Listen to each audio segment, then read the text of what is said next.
Hello YouTube and welcome to another first here on Braddock Media's Toy and Collectible Reviews. On this week's edition, I get to showcase my first diorama, and it is the Captain America versus the Red Skull exclusive edition from Sideshow Collectible and Toys. This is a really rare gem to have on the show, and I want to thank Cherry Bomb Toys in Victoria, BC for lending me this statue today. On this week's episode, I'm going to cover over all the different pieces in this box art, learn a little bit more about Red Skull's backstory. We're going to go into breakdown, talk about all the different pieces of this statue. You're going to get to see some up-close shots of that. And then after that, we're going to go over all the different artists that made up this statue with some really great pans of video of all different sides of this statue. Stay tuned. Let's head over and check out this box art. Oh. So I don't know if all box art has this much information when it comes to the dioramas, but it's really cool how much stuff they packed into this box. On the front cover, of course, they have the Sideshow exclusive sticker. That's how you know what type of edition it is when you're shopping for it in the stores. Captain America versus Red Skull. You've got the statue here. You've got a little bit of a back kind of imagery here, which is actually quite beautiful, of Captain America's face and him coming down with the shield. On the side of the box here, we have Red Skull, Johann Schmidt's bio. This is all of his stats, his abilities, a little bit about him and his backstory. Really great information that they kind of packed in here. Go to the back. This, of course, has Captain America versus Red Skull information. This is how they came to be, why they were fighting against each other. Really, I wish that Sideshow actually did this with all of their statues and had some type of information bio on it. It would be really neat to kind of incorporate that.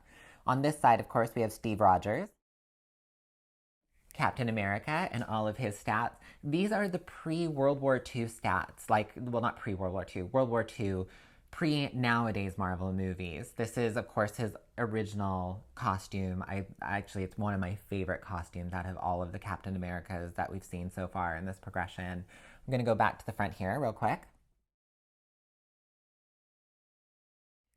So this is really kind of an amazing statue and piece that I've never actually seen so much small, intricate detail, and it's just so expansive. That we will cover and break down. Now we're going to go over a little bit about Red Skull, Johann Schmidt. This is a really crazy character because this was one of Marvel's first supervillains. He was originally came in the first Captain America comics in the 40s, and it was supposed to be his first and last. They just wanted to kind of showcase that this was, the head of the Nazi movement and Captain America, and, create that. But fans loved him so much in a way, and that they brought him back in 4 and 7, and then it just progressed in on there. What a lot of people don't know, because of the newer Marvel movies with Hugo Weaving, is that his face wasn't always like that. His face was actually a mask. Schmidt actually worked his way into getting Hitler to take him on as basically an apprentice. It was a bet and wager that he could turn a bellhop into, the head of the Nazi, the face of the Nazi movement by his side. So anyways, yeah, Hitler pretty much trained him, gave him this horrific, ugly Red Skull mask, and that was, how America went, okay, we need our poster boy now, so let's create Captain America. So without Red Skull, there would be no Captain America, if you really look at the kind of comic history there. Really interesting story of how he kind of became this ugly, creepy skull afterwards. What happened was there was a big fight. Schmidt got covered in all of this rubble, and a gas kind of kept him in this weird stasis. And when he got revived by Hydra, he aged really fast, and they had to think of some way to keeping him around. So they cloned Captain America's body from Steve Rogers' skin cells and created this, crazy super Red Skull. And same thing, he still had the mask on, and then what happened was he went to use the Dust of Death on Captain America, and if I'm not mistaken in this one, it was Bucky Rogers that hit him from behind, and the Dust of Death went on, and of course scarred him and created this Red Skull that we kind of know from the Hugo Weaving movies, that of course changed a lot of the storyline there. It was a lot different than the original comics. So yes, and because of the abilities and the healing abilities of Captain America, he didn't die. He just became this horrific kind of monster villain. There's so many different progressions. I mean, he faces off against Magneto. There's so many cool things in the storyline of Red Skull. He's been around forever. He will, Yeah, big epic. I really wish that Marvel had kind of showcased more of that side of Hugo Weaving. I think they really kind of fell short with, I mean, the most epic villain against Captain America. Like it should have, I don't know, maybe been 2 movies or something. I think they really rushed it, and you could kind of feel that a little bit when it came to that movie. And they didn't make him as dark as, I mean, he was the head of the Nazi movement. He should have been a lot more extreme than that. But of course, I think Marvel was trying to keep their PG-13-ish thing rating there. I mean, they weren't ready to head to the Deadpool level at that point. So that's a little bit more about Johann Schmidt. You want to learn more, obviously the internet is your best friend. Check out different comics. It's really great.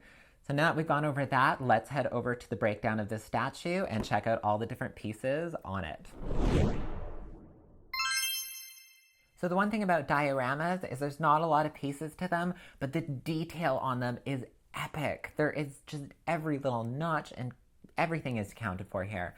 The only pieces that do come off on this one is Red Skull's hand. You have him holding the Mauser, which is the gun that he's holding here. You can see that in this picture.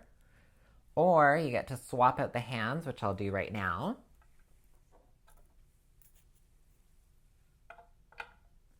For the Cosmic Cube. So this is what makes it the exclusive, if you get this 2 different pieces and parts with it. The other parts are on the back of the statue here, so I'll kind of turn it around for a moment.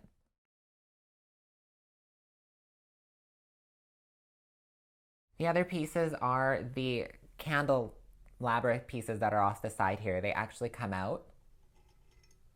So very delicate, of course, in the detailing. They just sit in there. There's no magnets.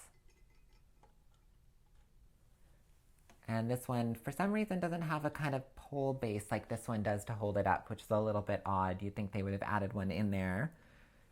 The poles, the post, his hand, everything is solid. It's all one big piece that fits into this box. Let's turn back around because this is where a lot of the more epic detail is, and obviously in the front. Their faces are great. Like, check out Captain America here. His face in rage and anger. Like, this is a pivotal moment in the comics of these 2 facing off and coming together. So they really put that expression in there of Captain America just hitting his breaking point and just wanting to take Red Skull down so badly. His belt, his buckles, his costume, which you can kind of see around here. Amazing. What great, fantastic detail in that. Red Skull's face creeps the out of me. It's just great. So now we'll check out that. It's so gross. His teeth and his gums are just so gnarly. It's just so great. I mean, it's almost kind of makes me think this is post Dust of Death. Maybe it is, but from my understanding, this statue is supposed to be them facing off more in the 40s, obviously, because he's still wearing his outfit. The gun and the Mauser, which I'll kind of show you back in this picture here, is really well detailed. It's just magnet in there. It's actually quite a strong, solid magnet piece. You're never going to have to worry about it falling out. The back of the staircase here is the next part I want to show, which is pretty awesome. It's all full skulls. It's just so great. Of course, Red Skull skulls. It's, really his victims and different, and unfortunately a little bit of real history when it came to the war and all the people that died. It's just kind of brutal. Anyways, Cosmic Cube's really neat. The plastic, you can't even see where it's attached or glued. They did a really good job on it. So we'll kind of show you the Cosmic Cube a little bit more up close here. The other side of the statue, which we already kind of covered over with the pieces on that side, but we'll get another shot here.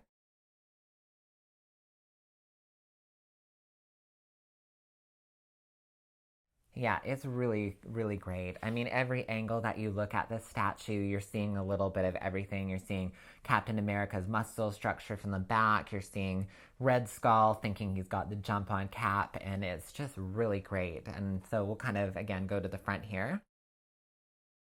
This way here, you're getting the full-on expression of Red Skull. You cannot display this on a bad angle. It's really cool. So here's just kind of like a big shot of the whole statue, a little bit more up close for you.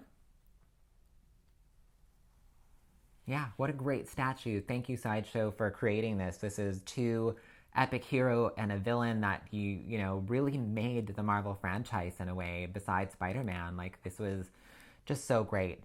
Now that we've covered over all the different pieces on this statue, got some really great up-close shots, we're going to go to the video, and we're going to also go to the shout-outs, learn all about the different artists that worked on this statue. Stay tuned.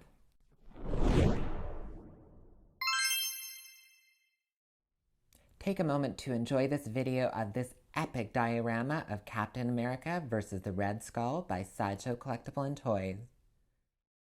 There's only one artist and one group listed that created all of this incredible sculpt, detail, and paint. Huge thank you to Martin Canal, as well as the Gore Group Studio for creating this beautiful diorama. Make sure you don't miss out on more exciting weekly videos here at Braddock Media Toy and Collectible Reviews. Click that subscribe button, give a thumbs up, leave a comment. I would love to hear back from you. See you all next week.